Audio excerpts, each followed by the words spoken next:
मित्रों नमस्कार। हिमालनी YouTube channel में आप सभी का स्वागत है। मैं सच्चिदानंद मिश्र। मित्रों, आज मैं बात कर रहा हूं कि हमारे मधेश के मसीहा उपेंद्र यादव जी क्या अब जेल में जाएंगे? क्या उन पर कार्रवाई होगी? और क्या कौन सा खतरे की घंटी उनके गले में बांध दिया गया है? तो जैसा कि यह सर्वविदित है कि गौर हत्याकांड के पीड़ितों द्वारा कुछ दिन से आंदोलन चल रहा था और वर्तमान प्रचंड जी की सरकार ने सभी पीड़ितों को बुलाकर आश्वासन दिया है और 5 बूंदे सहमति की है। और 5 बूंदे सहमति का पहला बूंदा में यह दिया गया है कि जो जाहिरी किया गया था उस अनुसार कार्रवाई होगी।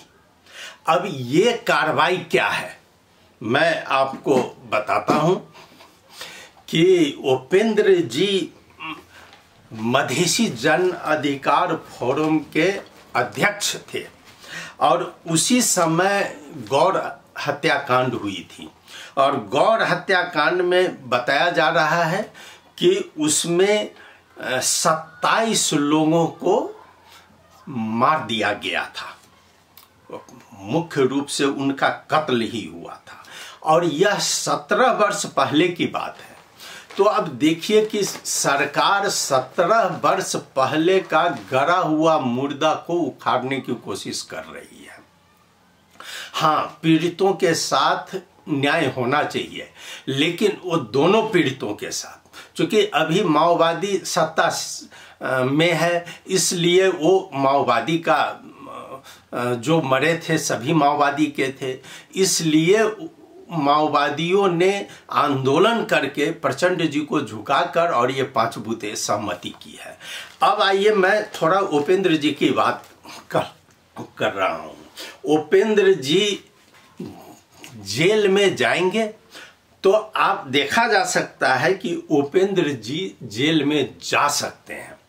हाँ, इनके पास प्रमाण हो या नहीं हो, लेकिन ये इसलिए जेल में जा सकते हैं कि ये मधेसी हैं और मधेसी आंदोलन का नेतृत्व कर चुके हैं और मधेसियों का नीचे से ऊपर तक देखने वाला एक भी आदमी नहीं है, एक भी नहीं है जो न तो सरकार में है और न न्यायपालिका में है। और रिजल्ट वही होता है जो देख लीजिए, मैं बता रहा हूं रेशम चौधरी क्या था।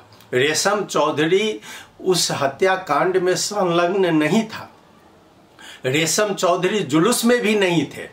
रेशम चौधरी बाहर थे, लेकिन रेशम चौधरी को बुलाकर जिस तरह सरेंडर करवाया गया और उसके बाद उस पर जो कार्रवाई हुई वो नीचे से लेकर ऊपर तक अदालत भी सुप्रीम कोर्ट तक रेशम चौधरी को ही दोषी करार देता चला गया और अंत में रेशम चौधरी राष्ट्रपति के माफी में निकले हैं, जिसका भी नेपाल की सत्ताधारियों ने विरोध ही कर रहा है। तो यदि रेशम चौधरी का केस देखा जाए तो ठीक वैसा ही केस अभी लाने की कोशिश हो रही है उपेंद्र यादव की।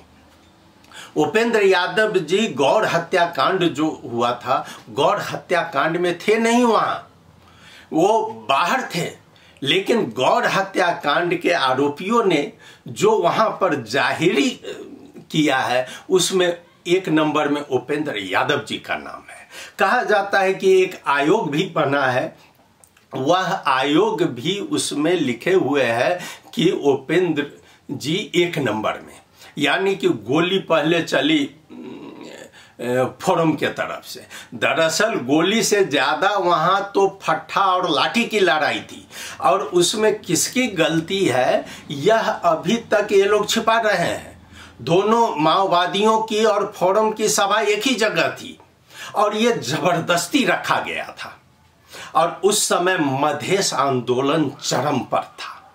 तो अब स्थिति ये है कि जो उस समय के उपेंद्र यादव थे वो अब नहीं है।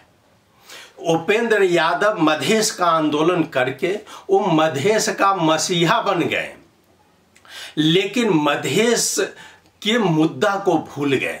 भूलते भूलते हुआ क्या कि लोग उनसे अलग होते चले गए।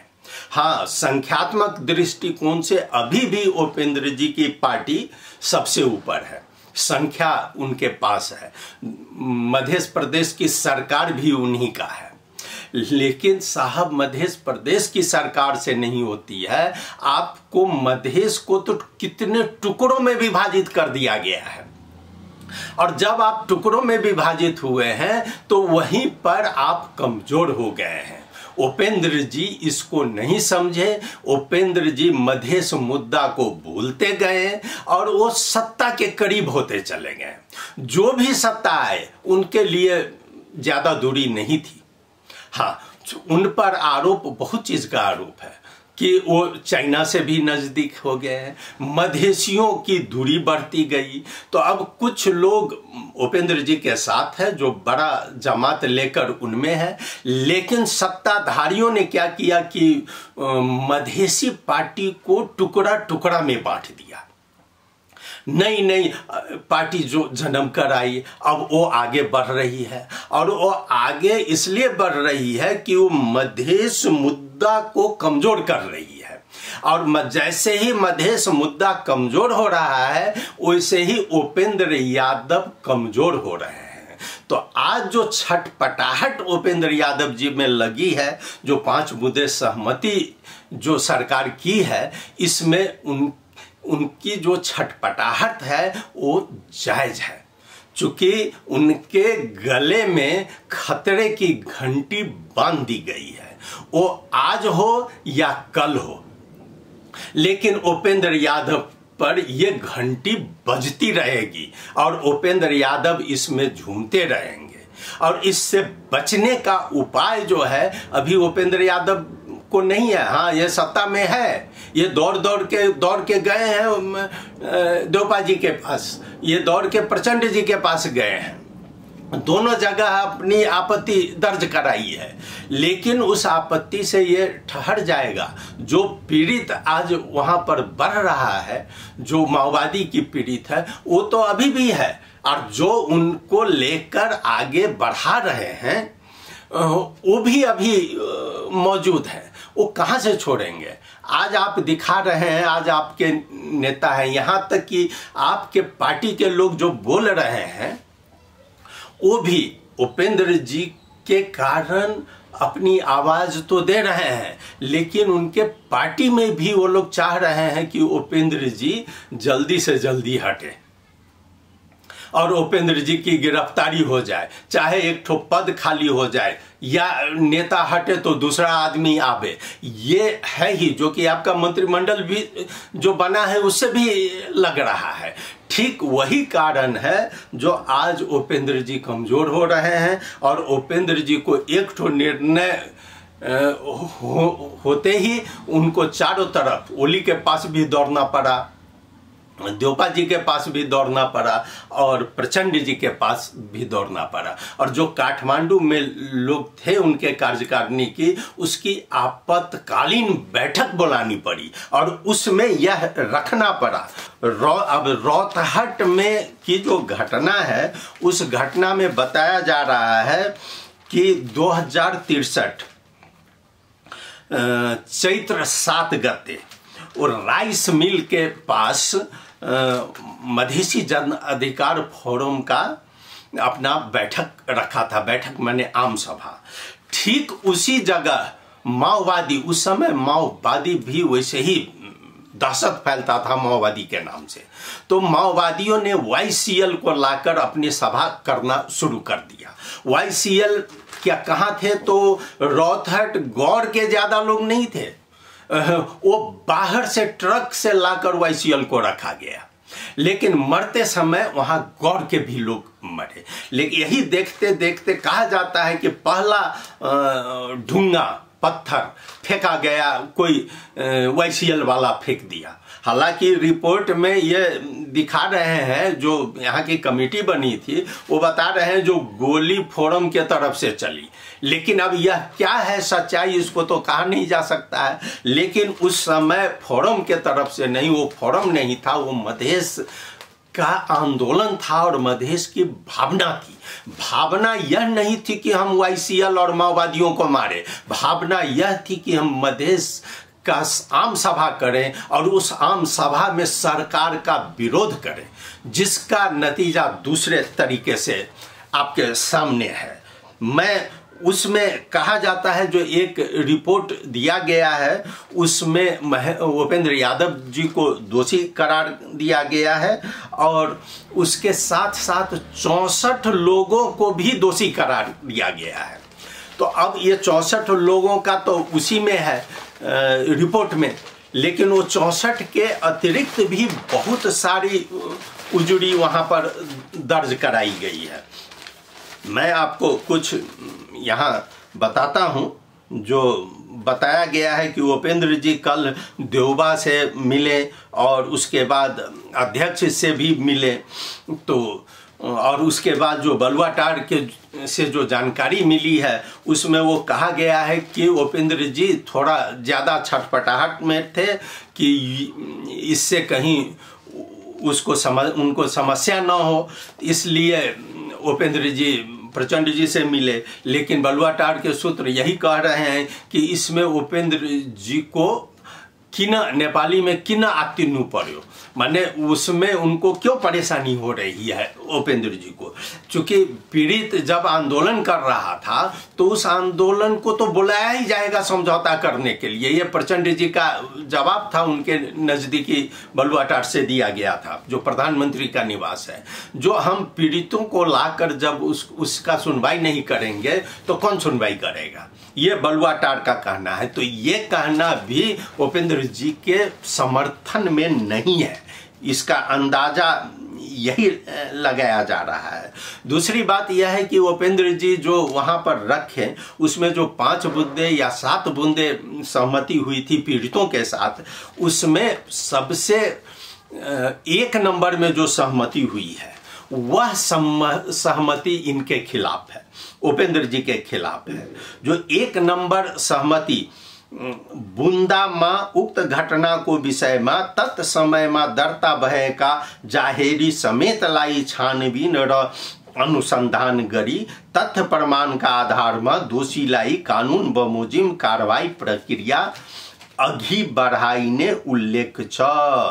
तो ये जो है सो इसमें भूपेंद्र जी फंस जाते हैं, क्योंकि उस जाहिरी शुरू का जो जाहिरी दिया गया है उसमें भूपेंद्र जी दिखते हैं।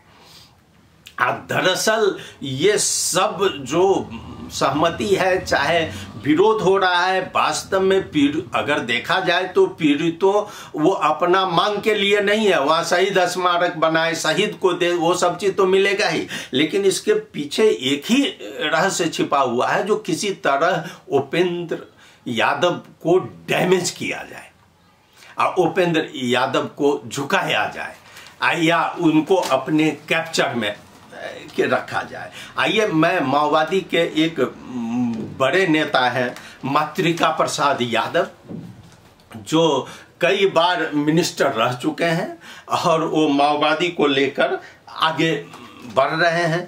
उनका मानना है कि वो प्रधानमंत्री से मिलाने का काम, पीड़ितों को मिलाने का काम वही किए हैं, ये मातृका यादव।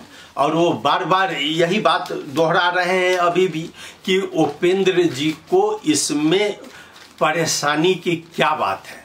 जो हमारी सरकार 4 बार माओवादी की सरकार सत्ता में आई, कई बार साथ रहकर भी काम किए, तो उसमें जो 17 वर्ष पहले जो उनके अनुसार जो अन्याय हुआ है, जो पीड़ित हुआ है, जो मारे गए हैं, तो उसका सुनवाई नहीं होगा तो हम लोगों की सरकार क्या करेगी। ये मातृका यादव जी की बात है जो उन्होंने पत्रकार को बताया है।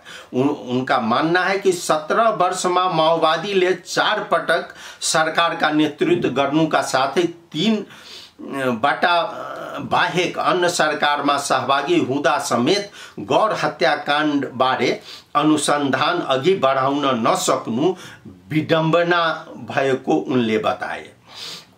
उप महासचिव भी हैं यादव जी, मातृका यादव, माओवादी के। उन्होंने कहा है कि अनुसंधान प्रक्रिया अघि बढ़दैमा कोही आत्तिनु पर्ने अवस्था न रहे को इनका ये उपदेश है। ये सांत्वना भी दे रहे हैं उपेंद्र जी को, जो आपको घबराने की जरूरी नहीं है। जो हम अगर अनुसंधान ही करेंगे तो इसमें आप क्यों घबरा रहे हैं।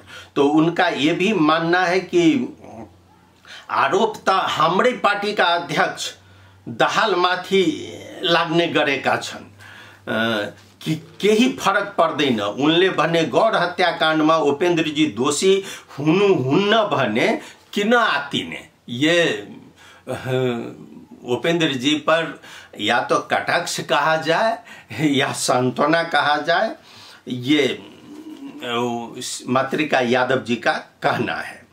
लेकिन अब आगे आइए, जो कि मैं बता दूं कि इनकी स्थिति जो उपेंद्र जी मिले हैं दाहाल जी से, प्रचंड जी से, उसमें बहुत कुछ इनका भी संकेत ये था कि हम सरकार छोड़ सकते हैं। लेकिन सरकार छोड़ सकते हैं तो हालांकि ये खुलकर कहे नहीं है, लेकिन यहाँ पर जो इनका आंकड़ा है सो क्या बताती है मैं वो भी बता देता हूँ। प्रतिनिधि सभा में 12 सीट रहेका जसपाले, इनकी पार्टी अभी जनता समाजवादी पार्टी, उसका केवल 12 सीट है। जसपाले यही गठबंधन बाट उपराष्ट्रपति भी अभी जसपा का ही है, उपेंद्र जी का ही है। उपराष्ट्रपति उनको बनाए और वहां से खुद जीत कर आए हैं। और जब जीत कर आए हैं, इससे उपेंद्र जी को और सब अपने आंख पर चढ़ा लिया है। और इस अभी वर्तमान सरकार में 2 मंत्री भी और 275 संसदीय प्रतिनिधि सभा जो में सत्ता गठबंधन है, उसमें 156 सत्ताधारी का है। तो कहने का मतलब यह है कि अगर उपेंद्र जी अभी समर्थन वापस भी ले लेते हैं तब भी सरकार गिरती नहीं है। इसलिए फिर इनका जो मनीष सुमन है वो बहुत सावधानी से अंत में उन्होंने कहा है कि हम सरकार छोड़ने का तो कल्पना भी नहीं करते हैं। अगर सरकार से समर्थन लेने की बात आती है तो ये बिल्कुल ही अफवाह है, हम लोग सरकार नहीं छोड़ेंगे, क्योंकि ये अपनी स्थिति देख चुके हैं इसमें। लेकिन इनका मानना है कि सरकार अगर चाहे तो इसमें कुछ समाधान किया जा सकता है। अब वो समाधान क्या दे रहे हैं, जो उपेंद्र जी भी दे रहे हैं और क्या कहता है इनका जसपा का और भी कार्यकर्ता दे रहे हैं, और मनीष सुमन का भी कहना है कि मनीष सुमन कहते हैं कि पीड़ित लाई साँच्चै न्याय दिने उद्देश्य सहित गौर घटना को छानबीन गर्ने हो भने उच्च स्तरीय संसदीय समिति बनाउनु पर्छ। त्यस्तो समिति मार्फत गौर घटनालाई सदाका लागि निरूपण गर्नु पर्छ। ये मनीष सुमन जी का कहना है।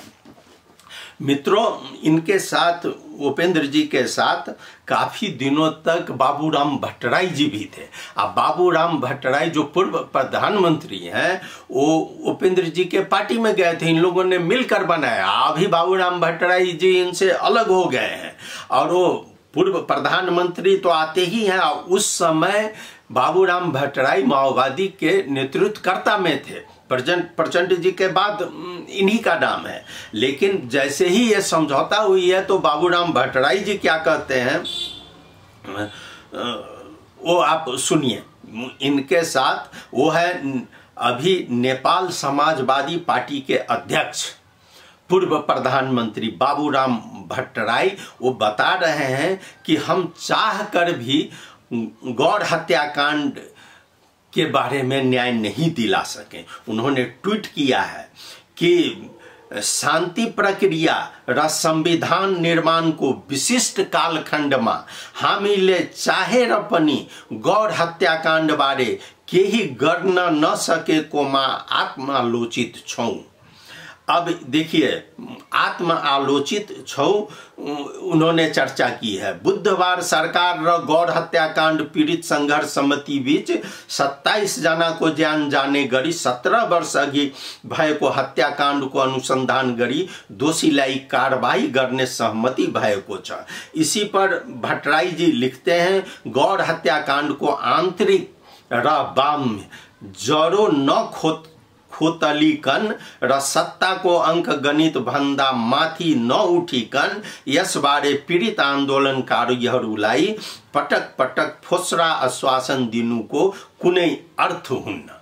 यानी कि बाबूराम भट्टराई जी ने स्पष्ट कह दिया है कि सत्ता के अंक गणित से ऊपर उठकर इसका न्याय दिलाना पड़ेगा। यानी कि उनका सत्ता के अंक गणित से ऊपर उठेंगे तो ठीक है, अभी उपेंद्र यादव जी हट भी जाएंगे तो उसकी चिंता नहीं करेंगे, लेकिन वो न्याय दिलाएंगे। अभी उनको न्याय दिलाने की बात आ रही है और उसके लिए आत्मालोचना कर रहे हैं। मित्रों, तो मैं आपको बता दूं कि इस पर जो कहा गया है कि उच्च स्तरीय समिति बनाया जाए, और वो जो उपेंद्र जी भी कहे हैं और इनके पार्टी के मनीष सुमन भी कह रहे हैं और इनके पार्टी से रखा जा रहा है प्रस्ताव। सवाल यह उठता है कि क्या उच्च स्तरीय समिति जो बनेगी उससे जो इनके गले में खतरे की घंटी बांध दी गई है, क्या वो घंटी हट जाएगी? बिल्कुल नहीं।